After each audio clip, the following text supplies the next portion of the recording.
Grace Fryer se je rodila 14. marca 1899 v Orangu, New Jersey. Njen oče, Daniel Edward Fryer, je delal kot sindikalni predstavnik, njena mati pa je bila Grace Morton Gilbert. Njena družina je bila zelo velika, saj je imela 10 bratov in sester, vendar je malo podatkov o njenem otroštvu. V enem časopisnem članku o njej je pisalo, da ni bila razvajena in da ji niso učili, naj najprej misli na svojo lastno srečo. 4. aprila 1917 so Združene države Amerike vstopile v Prvo svetovno vojno. 2 njena brata sta bila poslana v vojno in zaradi tega je Grace želela pomagati svoji družini in vojni prizadevanjih, kolikor je le lahko. Samo 4 dni kasneje ji je uspelo najti zaposlitev kot slikarka številčnic v podjetju Združene države Radium v svojem domačem kraju Orange v New Jerseyju. Približno v tem času je podjetje Združene države Radium množično proizvajalo Andark, visokotehnološko svetlečo barvo, ki jo je leta 1902 izumil William J. Hammer. To je postalo zelo razširjeno med pehotnimi vojaki, saj so zdaj lahko ponoči brali svoje vojaške številčnice in zapestne ure. Poleg tega so barvo uporabljali tudi v številnih gospodinjskih izdelkih, kot so stikala za luči, hišne številke in oči za punčke. Kljub vse večji zaskrbljenosti glede zdravja je podjetje US Radium trdilo, da je njihova barva v tako majhnih količinah popolnoma neškodljiva. To je morda držalo za tiste, ki so kupovali njihove izdelke, vendar pa tega ni bilo mogoče reči za delavce, ki so bili neprestano izpostavljeni radiju. Za razliko od drugih podjetij v tistem času je bilo podjetje US Radium več kot zadovoljno, da ima ženske v svoji delovni sili. Pravzaprav je bila njihova slikarska ekipa sestavljena skoraj izključno iz najstniških deklet. No, njihove mirne roke so bile popolne za tovrstno delo. Poleg tega so bile njihove plače približno 3-krat višje od običajnega tovarniškega dela, kar je pomenilo, da so bila ta dekleta med najbolje plačanimi ženskimi delavkami v državi. Zaradi tega je bilo to opisano kot elitna služba za revna dekleta iz delavskega razreda. Dobra plača ni bila edini privlačen dejavnik te službe. Številne mlade ženske so v studiu delale skupaj s prijateljicami in sorojenci. Nekaj časa je Grace delala s svojo mlajšo sestro Adelaido, ki pa je bila zelo odprta in zgovorna, zato so jo na koncu odpustili. V studiu so morale nežno nanašati undark na črte drobnih številčnic. To delo je zahtevalo veliko natančnosti, zato so delavke, vključno z Grace, sledile tehnikam, ki so jih bile naučene. Ena od teh tehnik se je imenovala oblikovanje konice z ustnicami. Po nekaj potezah je čopič izgubil svojo obliko, zato so ženske spodbujali, da so uporabljale ustnice, da so ohranjale konico čopiča ostro in čisto. Težava je bila v tem, da so vsakič, ko so dale čopič med ustnice, pogoltnile majhno količino brezokusne svetleče barve. Nekatere mlade ženske so poprašale, ali jim lahko barva na kakršenkoli način škoduje. Vodje so odgovorili, da ni nevarno in da se jim ni treba bati, ter jih pomirili, da je edini stranski učinek zaužitja majhnih količin barve rožnata polt. Takrat je veliko ljudi verjelo, da so majhne količine radija dejansko dobre za zdravje. Radi so celo oglaševali kot medicinski eliksir za zdravljenje vseh vrst bolezni. Za zabavo so številna dekleta barvala svoje obleke, nohte in celo zobe s svetlečo barvo, ki je žarela v temi, da bi ponoči sijala in izstopala iz množice. Mladim je bila zelo všeč svetloba, ki jo je oddajala ta barva.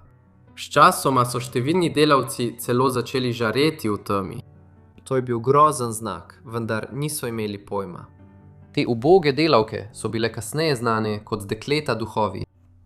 Kljub temu, da sta znanstvena skupnost in US Radium poznala nevarnosti te snovi, nista storila ničesar glede dezinformacij in pogojev, s katerimi so se njihove delavke soočale v delavnici. To je bilo zato, ker so podjetja, ki so proizvajala radij, sponzorirala raziskave, ki so nakazovale pozitivne učinke majhnih količin radija, zaradi česar so časopisi pisali, da nam bo radij podaljšal življenje. Medtem ko so znanstveniki pri US Radiumu pri delu z barvo sprejemali potrebne varnostne ukrepe, kot so uporaba svinčenih zaslonov, klešč in nošenje svinčenih predpasnikov, Dekleta so bila popolnoma zapostavljena in prepuščena učinkom zastrupitve z radijem. Po letih dela v tovarni se je zdelo vse precej normalno. Toda potem, leta 1922, Molly Magija, ena od Graceynih sodelavk, je morala zapustiti službo, ker je bila bolna, vendar ni vedela, kaj je z njo narobe. Sprva jo je bolel zob, nato pa so ji začeli izpadati različni zobje. Kmalu zatem je imela neznosne bolečine, zaradi katerih ni mogla hoditi. Kljub temu so zdravniki trdili, da ji ni nič. Potem je izgubila vse zobe skupaj s čeljustno kostjo, ki jo je zobozdravnik preprosto dvignil iz njenih ust. Molly Jeano telo je uničevala zastrupitev z radijem in septembra 1922, le 8 mesecev po prvem zobobolu, je umrla. Molly je bila prva med slikarkami številčnic, ki je umrla, vendar njen primer ni bil edinstven. Kmalu po njeni smrti je Grace, tako kot mnoge druge slikarke številčnic, trpela za resnimi težavami s kostmi, zlasti v čeljusti. Ni minilo dolgo, ko so umrle tudi druge slikarke številčnic, in to v hitrem zaporedju. Te skrivnostne smrti so povzročile upad poslovanja podjetja US Radium. Zaradi strahu pred tem so ustvarili dezinformacijsko kampanjo in prikrili vzrok teh skrivnostnih bolezni in smrti. Poleg tega so sodelovali zdravniki, da bi vzrok smrti pripisali sifilisu. To je omahalo ugled žensk in omogočilo podjetju US Radium, da je zanikalo kakršnokoli odgovornost. V upanju, da bi ovrgli kakršnokoli povezavo med poklicem slikark številčnic in skrivnostnimi boleznimi, leta 1924 so najeli profesorja fiziologije z Harvarda, Cecila Drinkerja, da preuči delovne pogoje v tovarni. Drinkerjeva ugotovitev je bila popolno nasprotje tistega, kar so pričakovali. Potrdil je govorice o povezavi med radijem in skrivnostnimi smrtnimi primeri žensk. Predsednik podjetja je bil ogorčen in je ponovno poskušal prikriti te ugotovitve. Da bi ohranil neomadeževano ime podjetja US Radium, je nato financiral nove študije, ki niso poročale o povezavi med poklicem barvanja številčnic in skrivnostnimi smrtnimi primeri. Leta 1925 so se Graceyni zdravstveni problemi začeli slabšati. Njena čeljust je postajala vse šibkejša. Imela je vedno več bolečin in njena hrbtenica je bila zdrobljena, zato je morala nositi jekleni steznik za hrbet. Njen zdravnik je verjel, da obstaja možnost, da so te resne zdravstvene težave povezane z njeno prejšnjo zaposlitvijo. Grace je bila zelo inteligentna punca in potem, ko je videla, kaj se je zgodilo mnogim njenim sodelavkam, je raziskala možno povezavo. Nato se je posvetovala specialistom po imenu Frederick Flynn, da bi preučil njene zdravstvene težave. Kljub vsem jasnim znakom in temu, kar je povedal njen zdravnik, je Flynn izjavil, da njeno stanje nima nobene zveze z njeno prejšnjo službo. Vendar je za to obstajal dober razlog. Flynn ni bil strokovnjak. Ni bil niti zdravnik. Bil je toksikolog, ki je delal za US Radium. Isto leto je prvi moški zaposleni pri US Radium umrl zaradi neznanih vzrokov, tako kot številna dekleta, ki so delala z radijem. Končno so strokovnjaki prevzeli nadzor in raziskali, kaj se pravzaprav dogaja. Prvotno poročilo dr. Drinkerja je bilo utišano in omejeno le na znanstveno skupnost. Zaradi tega so imele dekleta iz radiuma težave z ovrženjem splošnega prepričanja, da so majhne količine radija varne. Nato je zdravnik po imenu Harrison Martland dokončno dokazal, da so te nenavadne bolezni in smrti res povzročene zaradi zastrupitve z radijem. S testiranjem je ugotovil resno, nepopravljivo škodo, ki jo povzroča radij, ko je v človeku. To je bilo zato, ker je zaužiti radij nenehno oddajal sevanje. To je nato ustvarjalo luknje v kosteh in uničevalo delavce od znotraj. Martland je kmalu spoznal, da je zastrupitev smrtonosna. Dekleta duhovi, ki so ponoči žarela, so zdaj vedela, da je njihova smrt neizogibna. Grace Fryer je nato postala gonilna sila tožbe proti podjetju US Radium.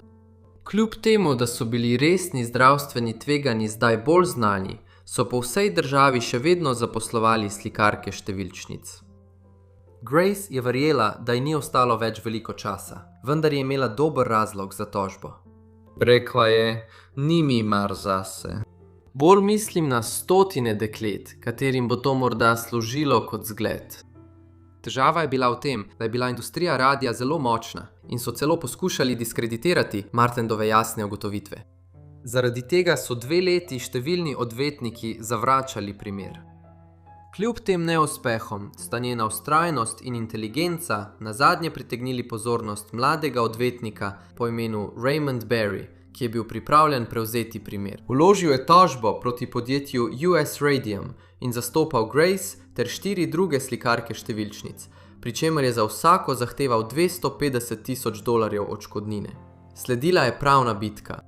Grace in njene sodelavke so bile v središču pozornosti nacionalnih medijev, kmalu zatem pa so se znašle v središču mednarodnega sodnega škandala.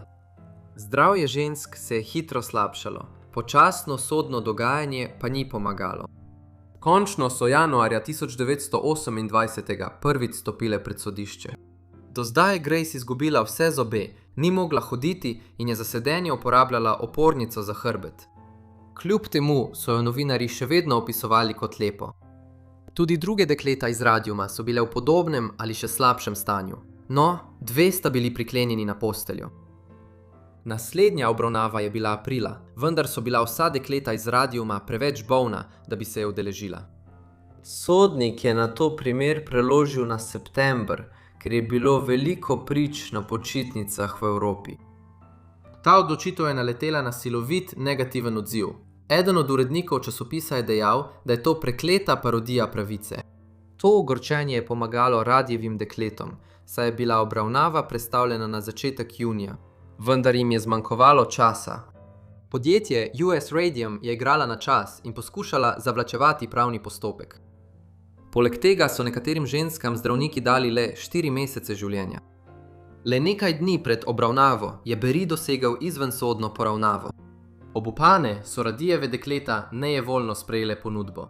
No, niso imele veliko izbire in jim ni ostalo veliko časa za življenje. Vsaka ženska je prejela $10,000 in so ji plačali vse zdravstvene in pravne stroške. Kljub temu, da je bil znesek precej manjši, kot so upale, da ga bodo dobile, je Grace dosegla svoj glavni cilj. Tako kot je načrtovala, je Grace opozorila na zastrupitev z radijem in izkoriščanje v radijevi industriji. 27. oktobra 1933 je Grace Fryer umrla v svojem rojstnem kraju v New Jerseyju pri 34 letih. Kljub temu, da so se prizadevanja radijevih deklet iz New Jerseyja končala z nečim, kar bi lahko šteli za poraz, so povzročila velike spremembe v radijevi industriji in delavskih pravicah po vsej državi. Radijeva dekleta iz New Jerseyja so navdihnila druge. Ena izmed slikark številčnic, ki je zgodbo prebrala v časopisu, je bila ženska po imenu Catherine Wolfe Donahue iz Illinoisa. Ko je videla, kaj je bilo doseženo, je sredi 30 let začela svoj pravni boj proti illinoiškemu podjetju Radium Dial. Tako kot US Radium so tudi oni zanikali odgovornost, lagali in poskušali prikriti kakršnokoli povezavo med njihovo zaposlitvijo in smrtnimi primeri povezanimi z radijem. Šli so celo tako daleč, da so posegali v obdukcije, da bi prikrili resnico. Kljub temu, da je Katarina iskala pravico zaradi hudih zdravstvenih težav, ki so jih povzročile razmere v podjetju Radium Dial, so jo izobčili, ker je tožila eno redkih podjetij, ki so preživela veliko depresijo. Leta 1938 je njen primer končno prišel na sodišče in zahvaljujoč temu, da je pričala smrtne postelje, je primer dobila. Ta zmaga ni bila le za njo, ampak za izkoriščane delavce po vsej državi. Katarina je kmalu zatem umrla, 27. julija 1938, stara 35 let. Ti primeri so privedli do predpisov, ki so reševali življenja, in končno so morale podjetja prevzeti odgovornost za varnost svojih zaposlenih. Zaradi poguma, odločnosti in žrtvovanja Grace Fryer, Katarine Donahue in drugih radijevih deklet, industrijski varnostni standardi v ZDA so bili bistveno zaostreni, kar je zagotovo rešilo nešteto drugih pred podobno usodo. Do danes so Ghost Girls še vedno žareče v svojih krstah, zaradi radija, ki je vgrajen v njihove kosti. O radijevih dekletih je bilo napisanih veliko knjig in posnetih dokumentarcev, nazadnje pa bo v prihodnjih tednih izšel tudi film. Hvala vsem, ker ste si ogledali ta video o radijevih dekletih in Grace Fryer. Upam, da vam je bil všeč. Če vam je bil, mi prosim pustite všeček in komentar spodaj. Če ste novi na kanalu, zakaj se ne bi naročili? Če imate kakšen predlog, kaj bi želeli, da naredim, mi pustite komentar ali mi pošljite e-pošto, ki jo najdete v opisu spodaj. In če še niste si ogledali moj Instagram, bom pustil povezavo v opisu. Hvala.